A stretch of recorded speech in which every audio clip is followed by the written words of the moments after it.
Trouble in the shed. The Fat Controller sat in his office and listened.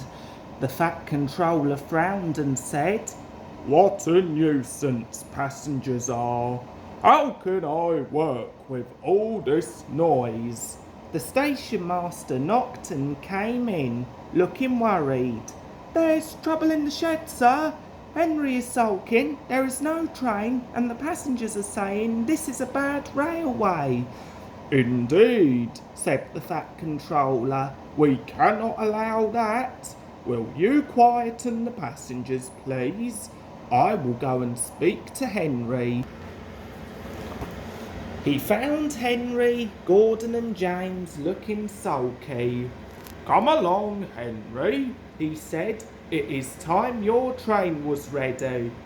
"Henry's not going," said Gordon rudely. "We won't shunt like common tank engines. We are important tender engines. You fetch our coaches and we will pull them. Tender engines don't shunt."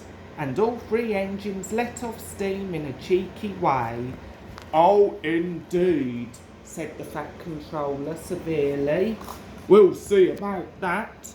Engines on my railway do as they are told."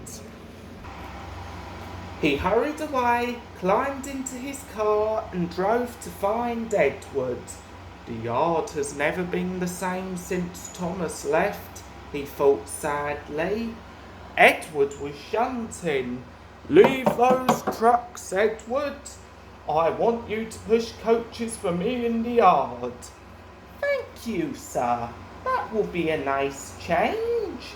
"That's a good engine," said the Fat Controller kindly. "Off you go then."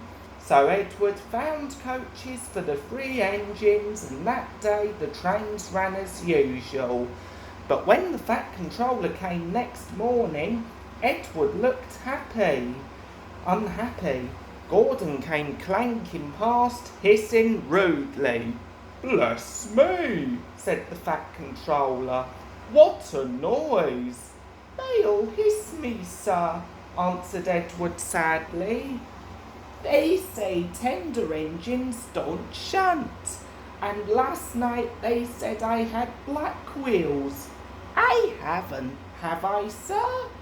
"No, Edward, you have nice blue ones, and I'm proud of you.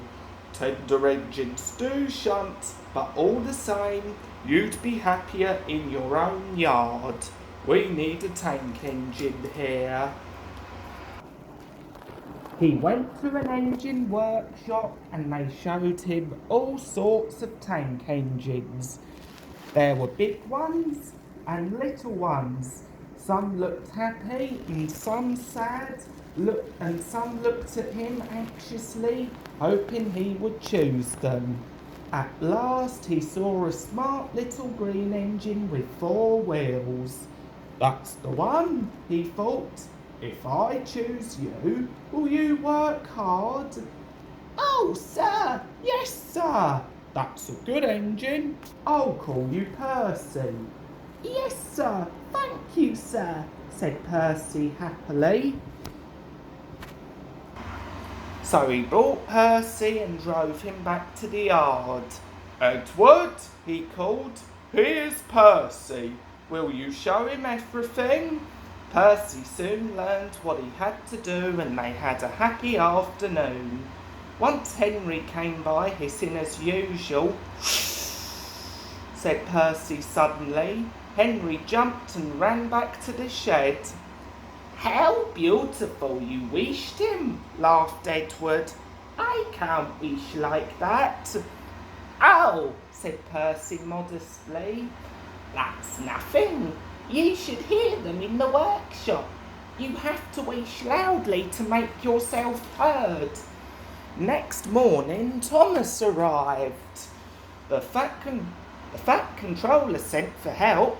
"I expect he wants some help," he said importantly to Edward. "Shh, shh, here he comes."